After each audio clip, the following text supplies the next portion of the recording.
siang hari ini kami akan mempresentasikan yaitu kegiatan magang di Wika WGKSO proyek RSUPT Vertikal Surabaya Divisi Mechanical Electrical Plumbing atau MEP. Perkenalkan, nama saya Muhammad Anil Yakin, NIM 132. Perkenalkan, nama saya Muhammad Ilham Hamdani, NIM 130. Perkenalkan, nama saya Ramadan Iksanullah Huran, NIM 138.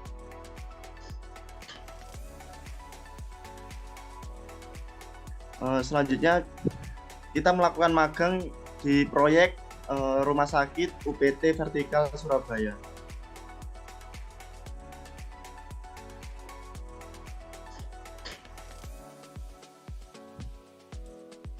Proyek Rumah Sakit UPT Vertikal Surabaya terletak di Jalan Indrapura nomor 17, Kelurahan Kemayoran, Kecamatan Kerembangan, Kota Surabaya, Jawa Timur.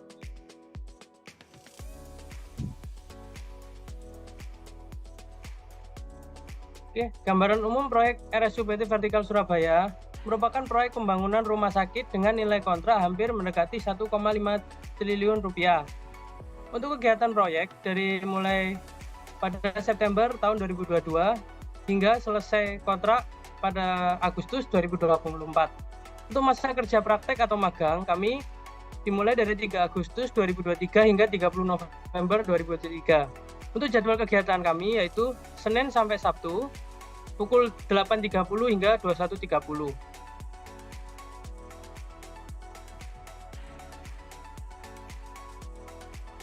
Selanjutnya gambaran umum yang selanjutnya yaitu UPT sama dengan unit pelaksana teknis adalah satuan kerja yang bersifat mandiri yang melaksanakan tugas teknik operasional tertentu atau tugas teknis penunjang tertentu dari organisasi induknya.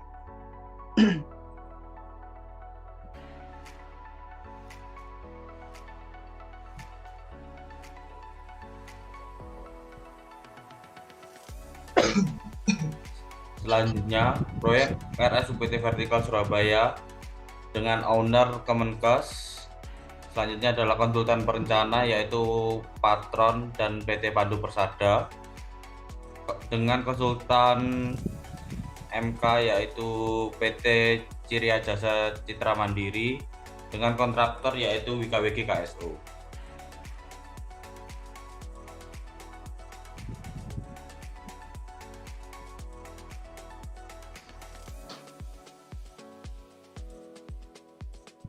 Oke, untuk gambaran umum proyek RSUPT Vertikal Surabaya yaitu dengan luas lahan 5,24 hektar terbagi menjadi 4 gedung atau 4 tower utama, yaitu yang pertama adalah gedung A untuk gedung umum atau gedung perawatan, kemudian untuk gedung B yaitu spesialis jantung, kemudian C untuk gedung spesialis otak, kemudian yang D untuk gedung spesialis kanker.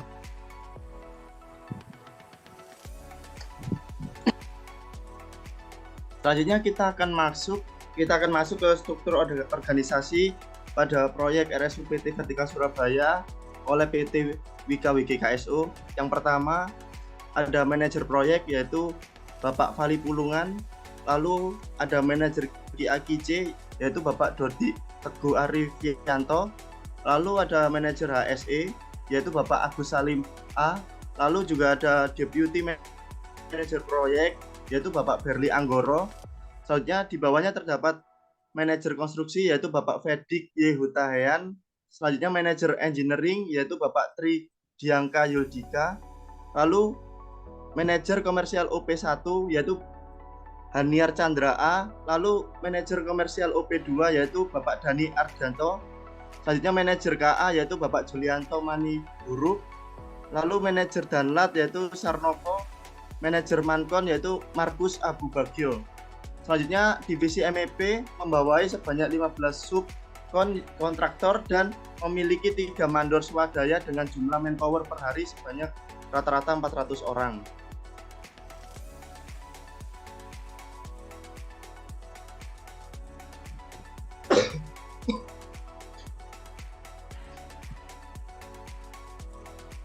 Selanjutnya adalah kegiatan magang proyek RSUPT Vertikal Surabaya.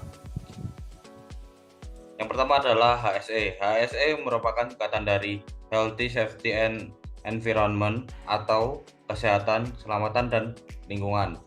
Induksi HSE adalah proses yang biasa dilakukan oleh perusahaan atau organisasi sebelum seseorang memulai pekerjaan atau proyek baru. Ini bertujuan untuk memastikan bahwa individu tersebut memahami dan mengikuti standar keselamatan, keamanan, dan pedoman lingkungan yang berlaku di tempat kerja. Oke, selanjutnya untuk kelengkapan pekerjaan dengan K3. Yang pertama yaitu body harness, digunakan untuk pekerjaan saat ketinggian. Kemudian safety helmet, digunakan untuk pelindung kepala dari benda, kejatuhan benda. Kemudian menggunakan rompi safety, yaitu untuk keamanan jika kita bekerja dalam keadaan gelap. Kemudian satu safety untuk melindungi kaki kita dari kejatuhan benda yang keras atau tertancap paku.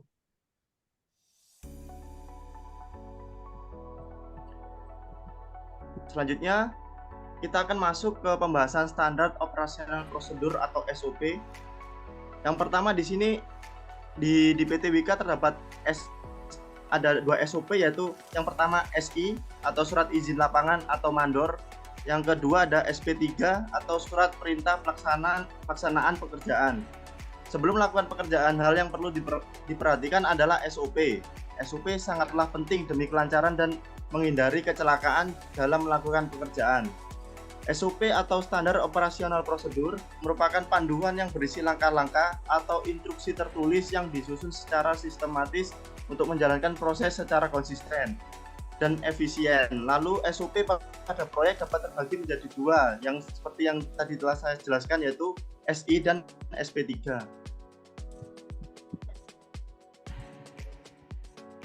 Selanjutnya adalah surat izin atau SI pada proyek RSUPT Vertikal Surabaya. Pada flowchart di samping merupakan surat izin dalam proyek konstruksi yang lebih tepatnya dari Wika WKKSO yang bertujuan untuk memastikan bahwa proyek nantinya akan berjalan dengan lancar sesuai dengan peraturan dan tanpa melanggar hukum. Lalu, SI atau surat izin diperoleh sebelum memulai proyek. Pihak yang terlibat dalam proyek dapat bekerja dengan baik dan memberikan manfaat positif bagi masyarakat dan lingkungan sekitarnya.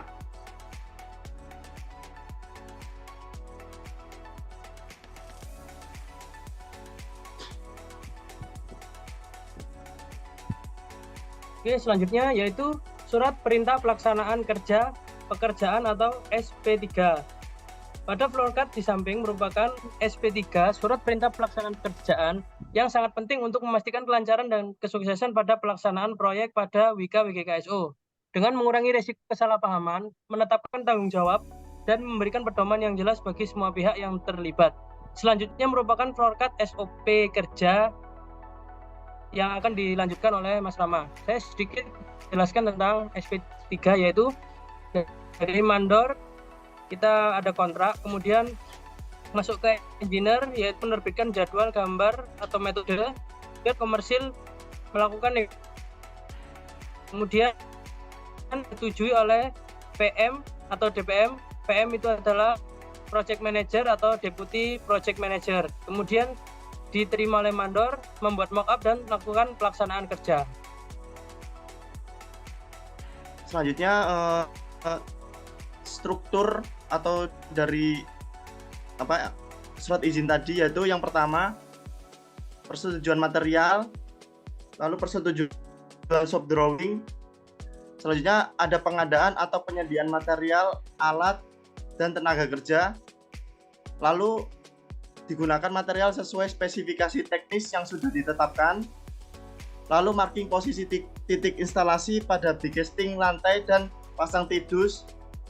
Lalu setelah digelar pembesian satu lapis, dilanjutkan pemasangan pipa konduit antara tidus terpasang. Lalu semua sambungan konduit harus dilem dan di lubang tidus yang tidak dipakai ditutup lagi dengan styrofoam dan diisolasi agar air semen tidak masuk. Selanjutnya pencarian titik tidus yang tertanam dalam struktur lantai. Lalu pada sparring conduit yang terhubung dalam TDUS dimasukkan kawat pancingan. Lalu dari ujung kawat pancingan tersebut dikaitkan kabel-kabel untuk ditarik. Lalu setelah semua kabel ditarik, dilanjutkan penyambungan kabel TDUS yang ada. Lalu dilakukan pengujian terhadap tahanan isolasi kabel, apakah terjadi kebocoran atau short circuit. Selanjutnya penyambungan dan pemasangan armatur lampu, saklar, dan stop kontak. Lalu penyambungan ke panel SDP. Lalu cek kembali pekerjaan dan pastikan pemasangan tidak ada yang bermasalah. Lalu untuk yang terakhir yaitu ada tes pengoperasian.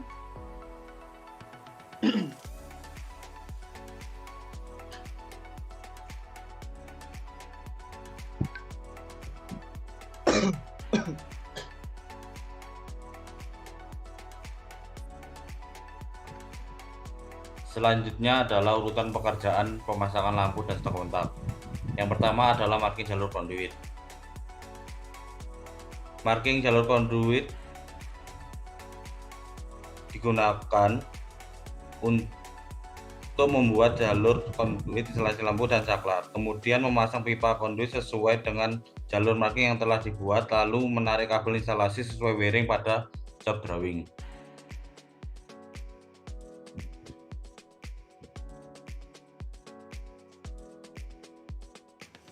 Kemudian melakukan pengetesan konektivitas sambungan. Ada dua metode pengetesan, yaitu pertama menggunakan tes Megger, instalasi Megger, digunakan untuk mengetes bahwasannya kekuatan daripada tahanan kabel. Kemudian setelah pengujian Megger, yaitu kami akan mengetes bahwasannya tes instalasi dengan menggunakan sampel menyala lampu. Berikut adalah sampel daripada kita melakukan pengujian tes Megger. Yang pertama dilakukan oleh tenaga ahli. Kemudian yang selanjutnya adalah pengetesan nyala didampingi oleh kontraktor Wika WG KSO dan didampingi oleh kami selaku peserta magang.